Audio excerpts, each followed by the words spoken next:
Okay, so let's get into the resource of the week. I have been loving this. I hope you love this segment too.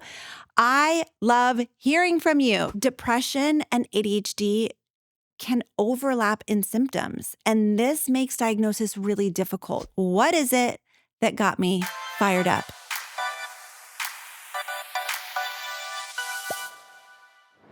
Hey, what's up? This is Kristen Carter, and you've tuned in to the I Have ADHD podcast. I am medicated, caffeinated, regulated, and ready to roll. Welcome to the show. I hope that you are doing well. I'm so glad that you decided to be here with me today. We're going to talk about all the things. This is a solo show, which, as you know, means that you got to buckle up because it's going to be a ride. We're going to talk about all of the things. What's on my mind as we get started today is how much ADHDers struggle to follow through. We're coming to the end of 2024 and we're looking ahead to 2025. And one thing I hear from my clients over and over is there are so many things that I want to get done that I just can't make myself do. I have a to-do list a mile long and I can't seem to just complete tasks that I even want to do. And I think that this is so typical of the ADHDer's struggle. And so if you're an adult who just feels like, what in the world? Why do I want to do something? And yet I have a full body response, like a full body no that doesn't allow me to get it done. I just want to say that that is the epitome of the ADHD struggle. And that is our work over the course of our lives to overcome. And so that's what we're going to be talking about today as we get started. Why? Why is it so hard for us to follow through? And when we don't follow through, we apply so much shame and pressure. And instead of trying to get to the bottom of what we need, we instead beat ourselves up and we judge ourselves.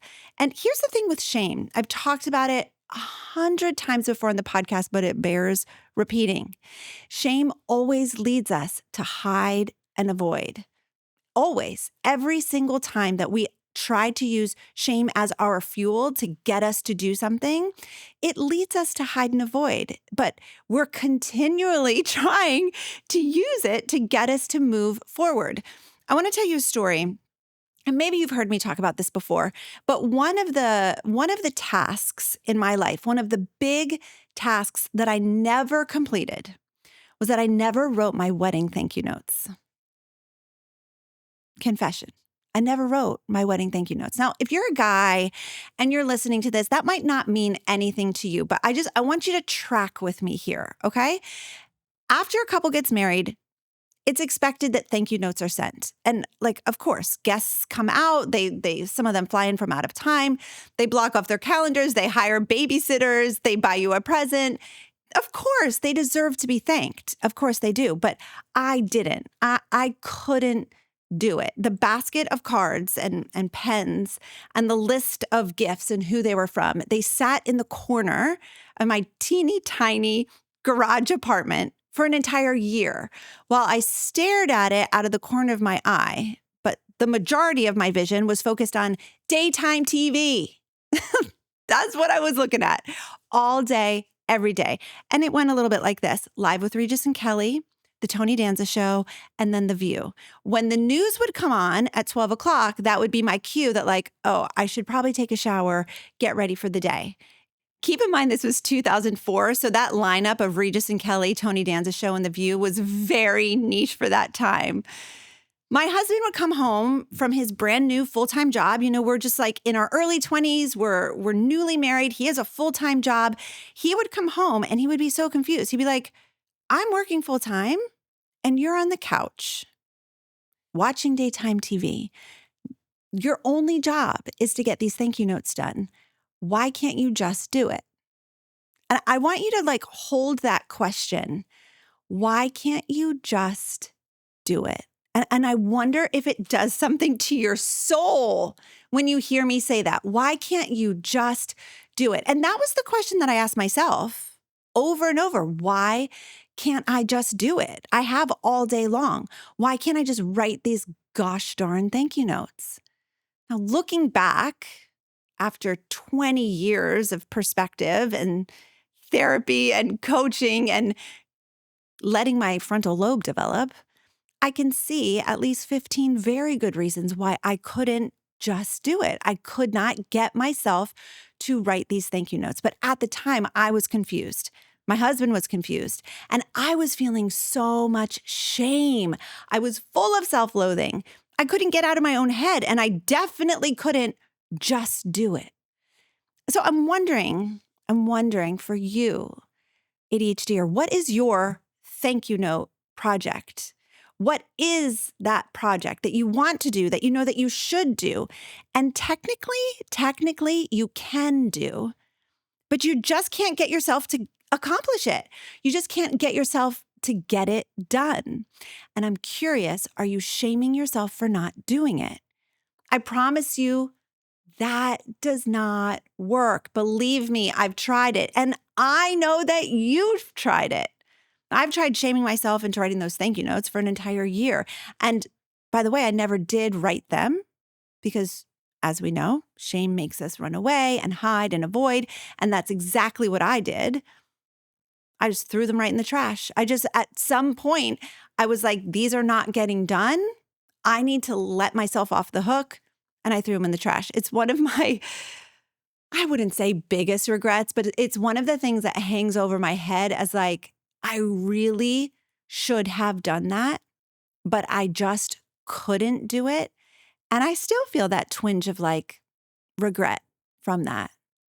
So what would have worked? What would have gotten me to write them? That thing that I should do, that I technically could do, what would have worked? Now, knowing what I know now, I can look back and see myself as a 23-year-old newly married woman. I was 100% burnt out.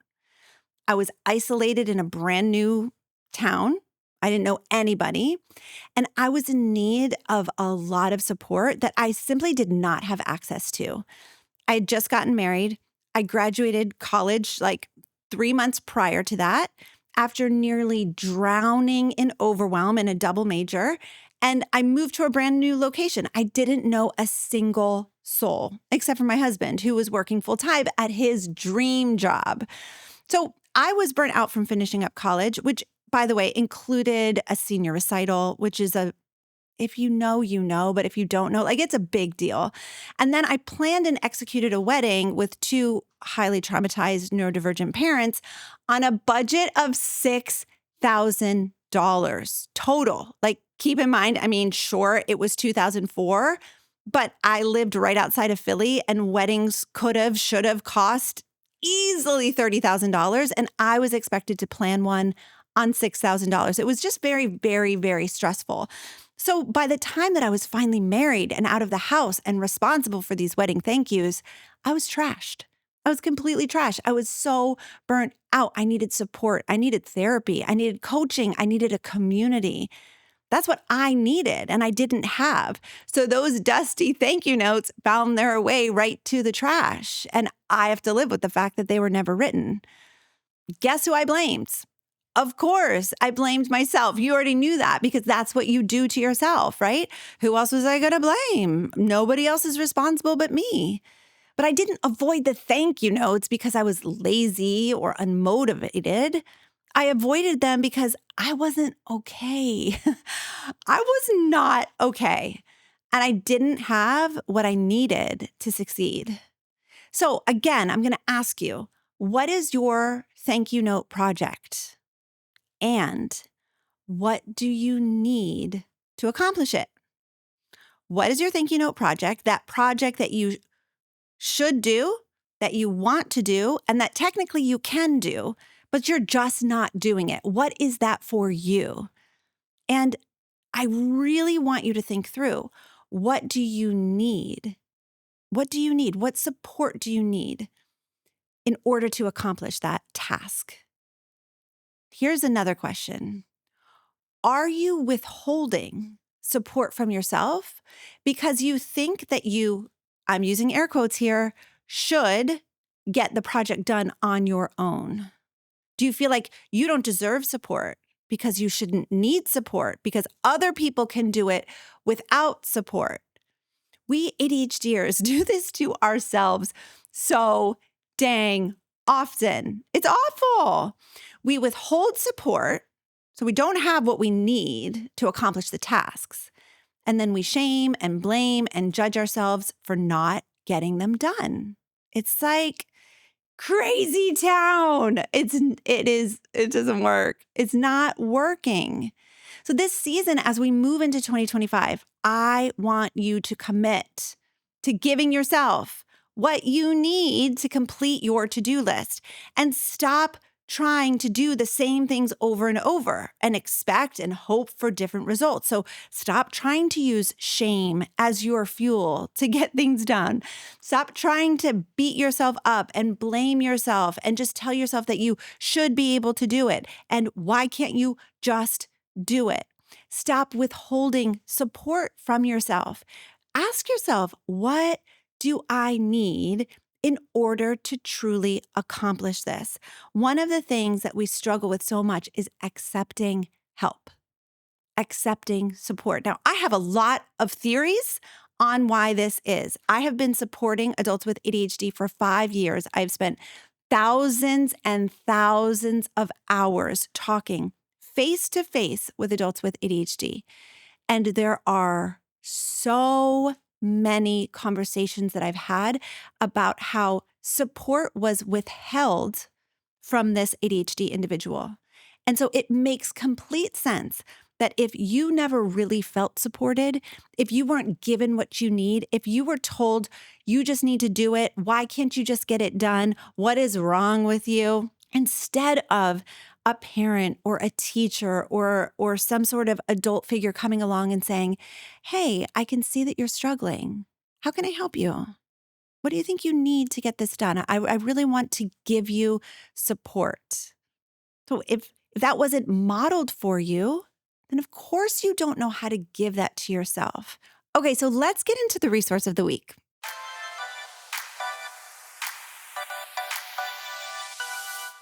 I've got a good one for you.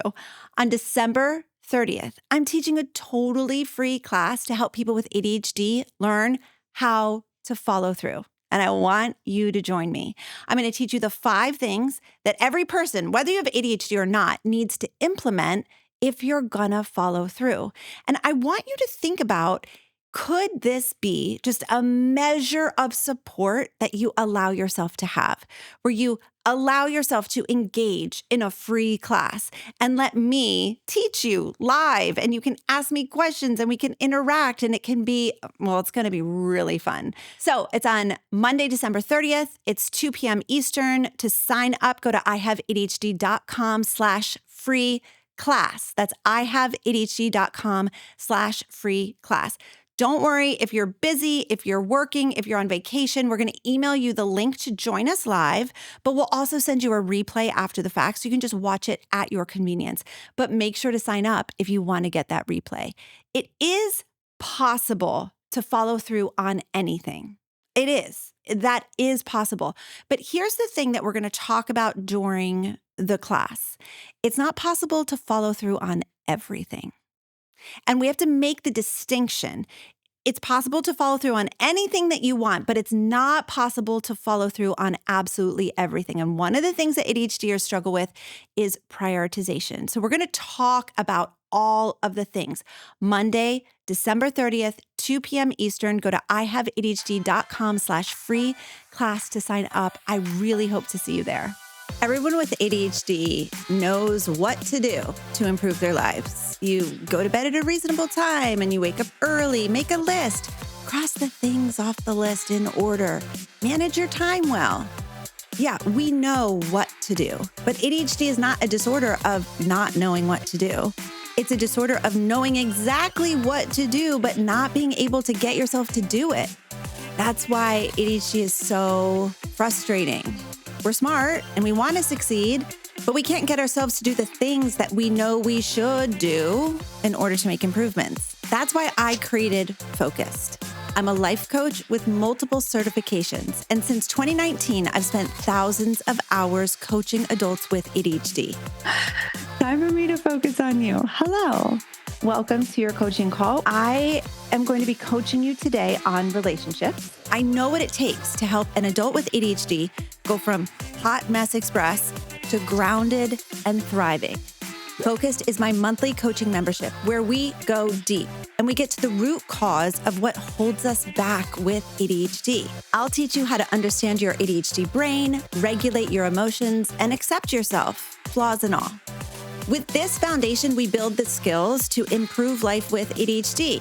And not only do you get skills and tools in Focused, but you're surrounded by a huge community of adults with ADHD who are also doing the work of self-development right alongside of you. Dr. Ned Hallowell says healing happens in community, and I have absolutely found this to be true. As a matter of fact, listen to what actual Focus members have to say about being in this program. What can I say about Focused? Full community of people who have issues similar to you, and no one judge you. Focused has really supported me with my difficulties and asking for help. I've been encouraged and cheered on by the community. I really like that you can do as much or as little as you want. It's not just about the volume of the content, it's about the quality. Focus has helped me understand ADHD better. I would recommend this to anyone. I would thoroughly recommend Focused. I can confidently say that this is one of the best decisions that I have made for myself. So if you're an adult with ADHD who wants to figure out how to be motivated from the inside out and make real lasting changes in your life, join hundreds of others from around the world in Focused. Click the link in the episode description to check it out. All right, friends, moving right along, we're going to hear your questions from the ADHD hotline. I have been loving this. I hope you love this segment too. I love hearing from you. So please call in. The number is 833-281-2343. I absolutely love getting your questions. We keep all of your voicemails in like a little folder and I get to scroll through, and it has been so fun to hear from you. So our first caller is Tammy. Tammy, what do you have for us? Hi, Kristen. My name is Tammy. I am calling from Utah. I am a new listener. I have been recently diagnosed with ADHD. Apparently, my doctor thinks it's severe, and I'm just learning how to cope and deal with myself and my life. I was listening to your podcast today, and you answered somebody's voice message. Her question was how to deal with the fact that she got so frustrated and so overwhelmed when she was pulled from one activity to another. Yeah. And your answer to her was that you could relate so much because you feel so frustrated when that happened. And I thought to myself, I don't have that thing to do. I don't get frustrated when I'm pulled from one thing to another. Not at all. It almost makes me wonder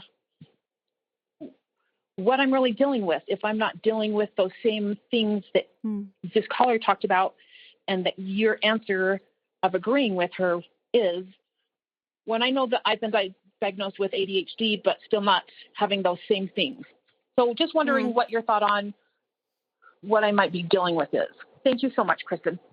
Tammy, that is a great question. And I'm glad you asked it because I think it really does need to be said that we're not all going to experience our ADHD symptoms in the same ways. So it's not like this tight club where you have to have every single symptom that presents in the exact same way as everyone else. And if you don't relate to this one thing that that other caller and I relate to, then you're on the outside and you don't get to have ADHD. Like, that is not at all what the diagnosis is like. And I'm really glad you asked this because I wonder if other people kind of experience the same, when I'm interviewing someone or when I'm talking about my own experience and they think, well, I don't relate to that, so maybe I don't have ADHD. And listen, if you have a clinical diagnosis of ADHD, then you have ADHD. It does not require that you relate to every single thing that I talk about on this podcast, or that a guest says, or that a listener says in a voicemail call-in, or anything like that. what's important is that we go back to the diagnostic criteria and we go back to the symptoms list of ADHD. And so if you have enough of the symptoms of ADHD that your provider believes that you can have a clinical diagnosis, then absolutely you have ADHD. There's a lot of nuance, though, within the diagnosis. And so, Tammy, what I would invite for you and any listener who's like, yeah, I actually really relate to this, I would invite you to allow for nuance within the diagnosis of ADHD. So some people are going to experience extreme emotional dysregulation. Other people, that's not going to be as much of an issue for them. Some people are going to experience extreme working memory issues. Other people, not so much. Each individual executive function and how that kind of works out within your life and how that plays out for you may be a little bit different than your ADHD neighbor or your ADHD peer. And that's okay. So I really want you to feel validated in your own diagnosis and also make sure that you're leaning on what your clinician is saying rather than like me. Or, me saying that I relate to something that a listener is saying, but really lean into your own lived experience, your own diagnostic, criteria that you met within your diagnosis process.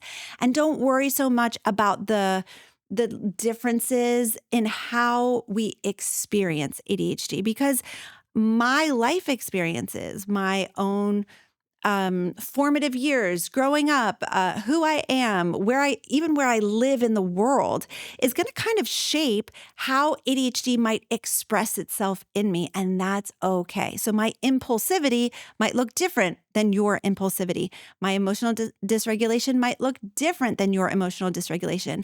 And don't worry, transitioning, if transitions are easy for you, that's actually awesome. That's so great. But I bet there are other parts that are a little bit harder for you. So allow for a little bit more nuance there, Tammy, and don't worry so much about the nitty gritty. Okay. All right. Let's hear next from Milka.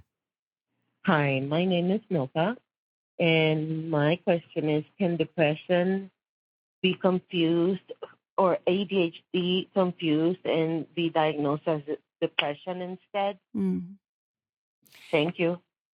You're welcome, sweetheart. And I just want to take a moment here to say that so many women who go for an evaluation, who think like, maybe I have ADHD, I really relate to these symptoms. So many women are misdiagnosed with anxiety and depression when the underlying cause sometimes is actually ADHD.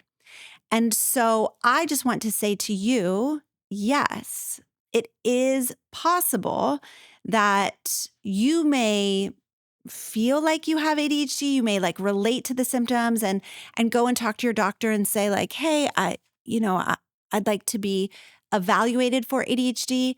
And your doctor may have a different opinion than you, which is okay.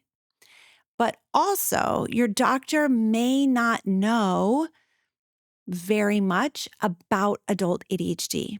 So there's a couple things that can go on. I think doctors are very well-meaning. They want to do right by their patients, but some of them just don't know very much about adult ADHD and how it presents itself, especially in women. Depression and ADHD can overlap in symptoms, and this makes diagnosis really difficult. So I empathize with you, Milka, if you are feeling like maybe you were misdiagnosed. And I also empathize with the clinician because it is not easy to unpick these symptoms and make an accurate diagnosis. Both conditions can cause trouble focusing on tasks and focusing on work. Both conditions can lead to sleep issues and eating problems. Some shared symptoms can include like poor concentration and restlessness and terrible mood swings and all of that, right? So it is a very difficult thing to unpick.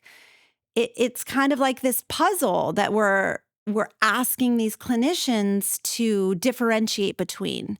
But adults with ADHD are almost 3 times more likely to experience depression than adults without ADHD. So that's a lot. That's a lot. Studies have found that okay, this is so annoying to me. I'm gonna put this article for y'all. This will be the research of the week. I'm gonna put this for you in the show notes.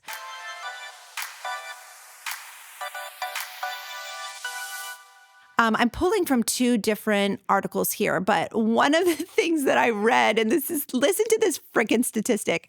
Studies have also found that 18.6 to 53.3% of individuals with ADHD also have depression. What the heck is that range? Like, what are we doing, people, researchers? Like, 18.6 to 53.3% of individuals with ADHD also have depression. That annoys me. Just even reading that, I'm getting like so dysregulated. It's so freaking annoying. So I'm going to pop a couple articles for you as the research of the week into the show notes. One of them is from Cambridge.org. It's a study. Another one is just an easy article from ADD.org. And it just talks about the overlap between depression and ADHD and the underlying causes. Because what's really interesting is that people are trying to figure out, when I say people, I mean researchers and doctors, does depression cause ADHD symptoms, or does lack of treatment for ADHD cause depression? And so it's a really interesting, like, which came first, the chicken or the egg?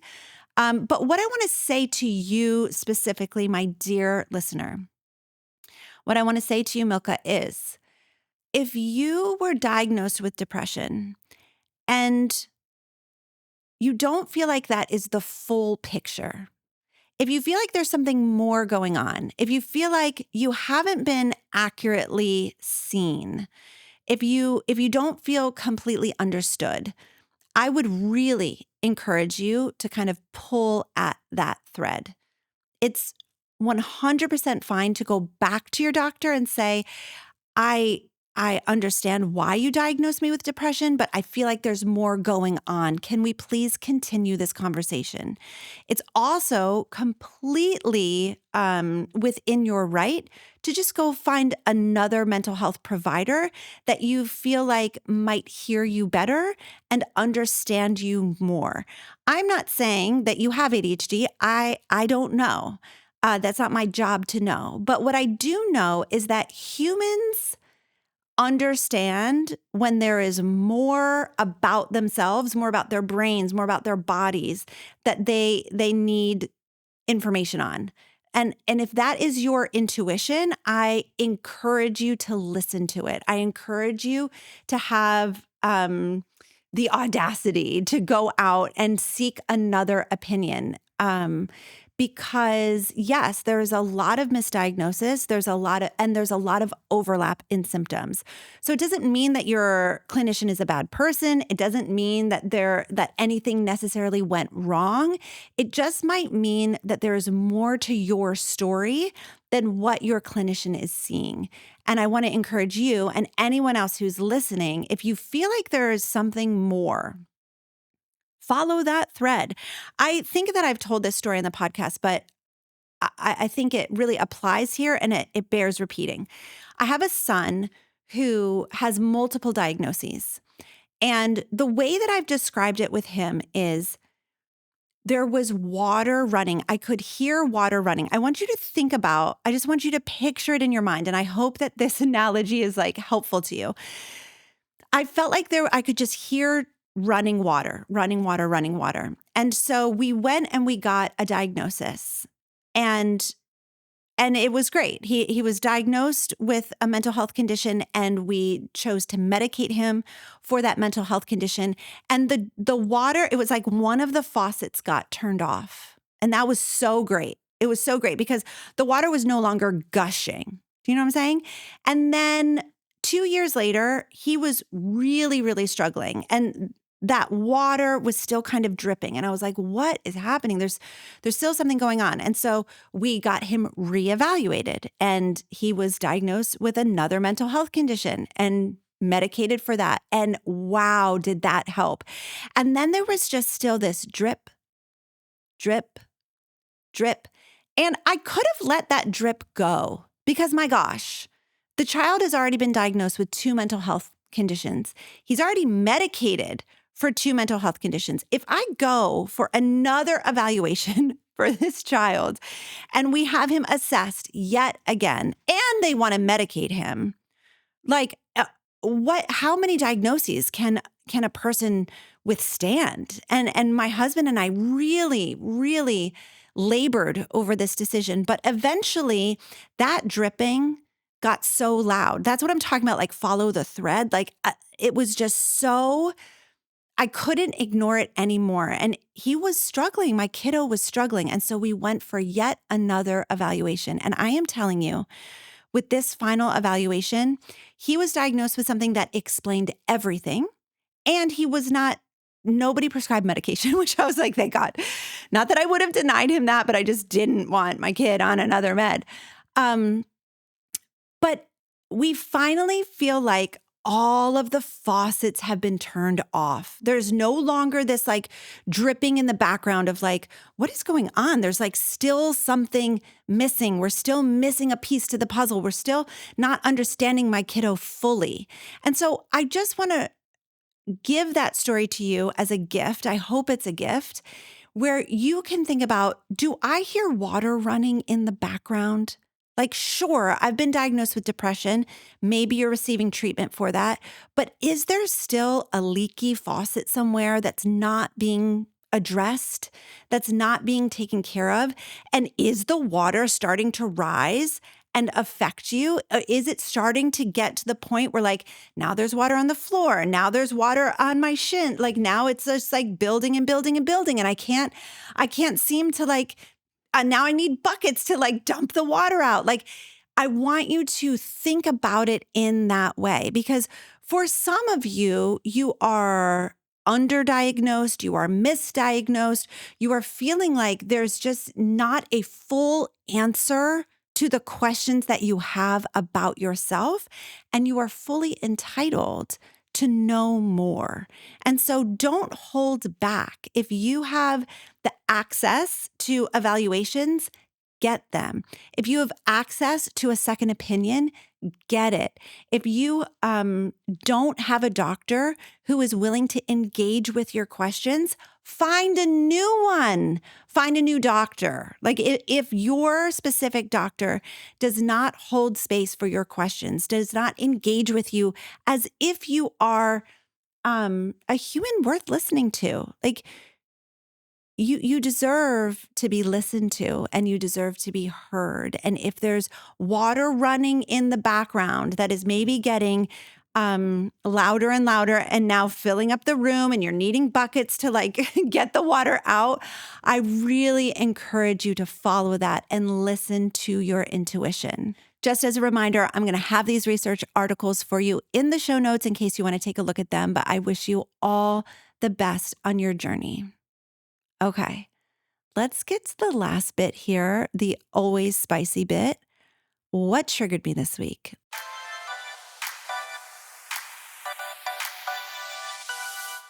What is it that got me fired up? And it was a terrible intro for it because the answer is nothing. Can you believe it? The answer is nothing. Nothing. Nothing got me fired up this week. Isn't that beautiful? Isn't that wonderful? I'm so happy.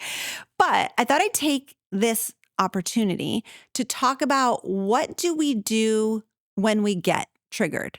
What do we do when we become emotionally dysregulated?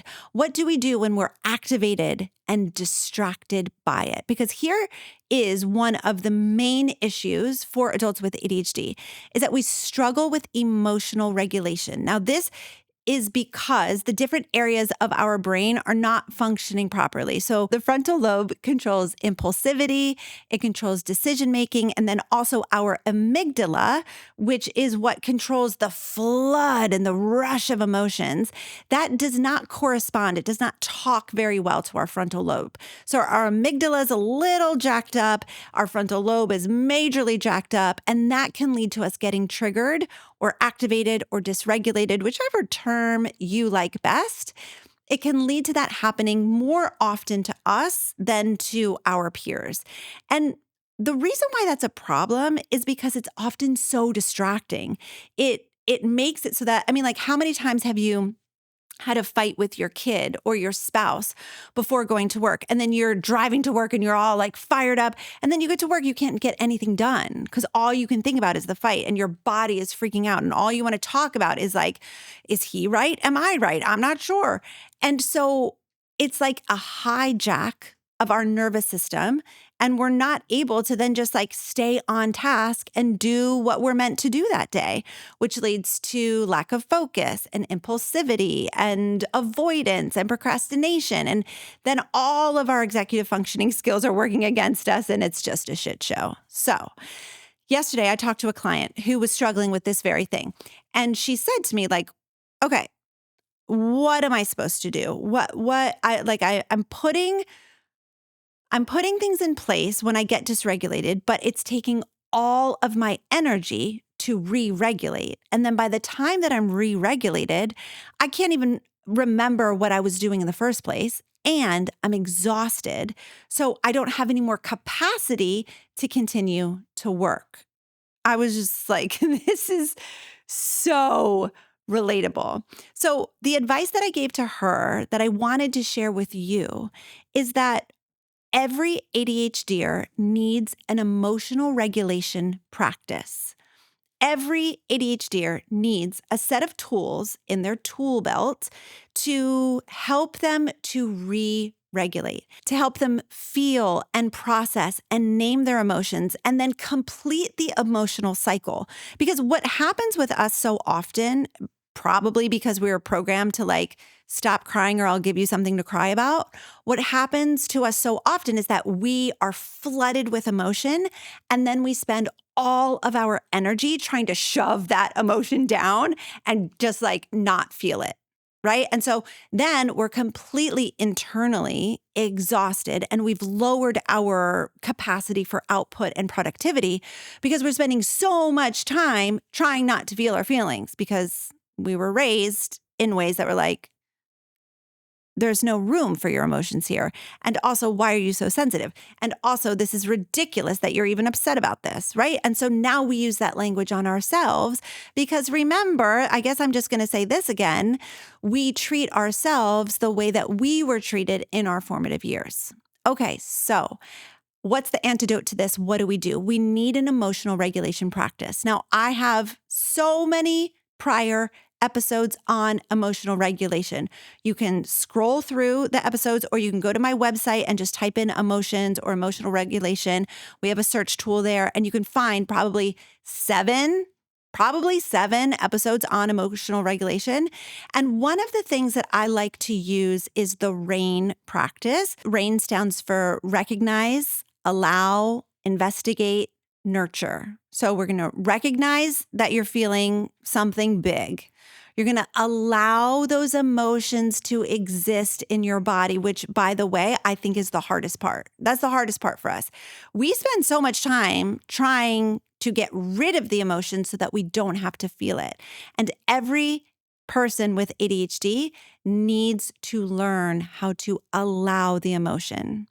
Next, after we allow it for maybe, 90 seconds to 2-3 minutes, then we investigate. Okay, what's going on here? What emotion was this? Why am I feeling it? And then nurture, which of course, so hard for us. What do you need? What do I need now? You did a good job. You felt your feelings. That was hard work. I'm so proud of you. What do you need next to get back on track? This is such an important part of our journey because we pretty much suck at this. And if we can learn to regulate our emotions, we will be unstoppable. Remember, ADHD is a disorder of regulation. Having ADHD means that you struggle to regulate your focus, your attention, your emotions, your behavior. That's what ADHD is. It's a disorder of regulation. And so learning how to regulate your emotions is a huge part of figuring out how to thrive in your ADHD life. So the advice that I gave to my client yesterday and the advice that I want to give to you is start to incorporate a regulation practice, whether that is the RAIN method or some other method that you find and like. Start to incorporate that when you're not dysregulated, when you're feeling chill, when you're doing fine.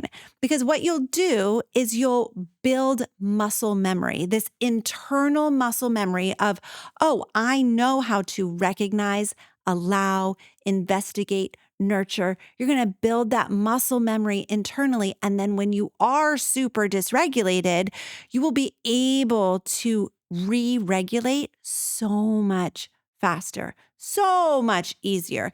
It won't take so much time and energy and capacity from you.